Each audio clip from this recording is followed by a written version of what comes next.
Assalamualaikum warahmatullahi wabarakatuh. Para sobat, pada kali ini saya akan menelusuri tentang sejarah dan luhur Cikangkung. Cikangkung merupakan salah satu nama kampung di Desa Cisewu, Kecamatan Cisewu, Kabupaten Garut. Nama kampung ini terdiri dari dua kata, Ci dan Kangkung. Ci artinya cai atau air, dan kangkung adalah nama tumbuh-tumbuhan jenis sayuran. Hingga ada sebuah air terjun yang diberi nama air terjun atau bahasa Sundanya Curug Cikangkung. Dulu menurut orang tua, tumbuh kangkung sangat subur di daerah tersebut. Menurut orang tua bahwa awal mulanya penduduk daerah ini merupakan pendatang dari Tasikmalaya, Sukabumi, dan Cirebon sekitar tahun 1800-an. Selain itu, masih ada sebuah makam yang bisa dijadikan bahan penelitian tentang asal-muasal penduduk Cikangkung ini. Makam tersebut sangat sederhana dan bercorak Islam. Menurut kakek saya, makam itu adalah makam Mbah Jim yang merupakan leluhur kami dari bapak, yaitu Momon Suryaman bin Andang, Andang bin Madsai, Madsai bin Asyam, Asyam bin Juan, Juan bin Jim. Untuk nama Juan atau Mbah Juan saya masih meragukan karena belum ditemukan atau bukti makamnya. Makam-makam tersebut berada di Pasir Cangkuang atau Bukit Cangkuang. Pada makam Mbah Jim tertulis wafat beliau tanggal 7 Agustus 1941.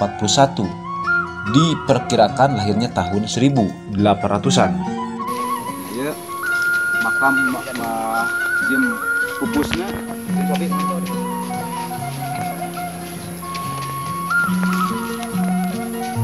pupusnya teh tanggal 7 Agustus 1840 hiji. Jadi pupusnya teh satu acan kemerdekaan. Ya, kemungkinan lahirna teh tahun 1800-an. Lahirna tahun 1800-an. Anu janten uniknya ditinggali tina nami-namina seperti Madsai, lajeng deui Madsai bin Asyam, terus aya dengan Jim aya Mbah Batin, dia kental sareng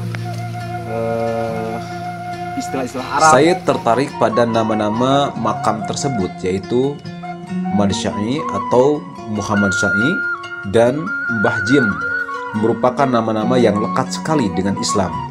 Apakah mereka orang-orang pesantren? Apakah mereka penyebar agama Islam? Untuk mendekati keyakinan saya bahwa mereka adalah orang-orang pesantren, dahulu tulisan yang dijadikan media komunikasi oleh mereka adalah Arab Pegon. Arab Pegon berasal dari kata pego, berarti di luar kebiasaan. Biasanya dipakai oleh kalangan santri untuk belajar kitab kuning. Selain itu, huruf-huruf Arab ini digunakan untuk menulis bahasa Jawa, Sunda, dan Melayu.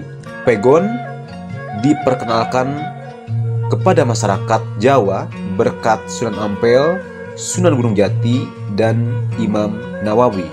Bukti kedua, mereka adalah orang-orang pesantren.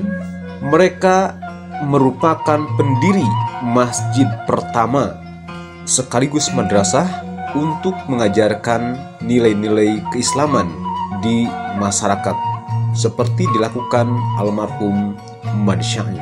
Orang-orang Cikangkung memanggil Aki Madsai dengan sebutan Wa atau Wa Madsai karena mereka menganggapnya leluhur yang paling tua. Selain nama-nama tokoh tersebut, ada nama tokoh yang datang pada generasi kedua, yaitu Muhammad Tabri atau dikenal dengan Eyang Tabri. Dia berasal dari Jampang, Sukabumi.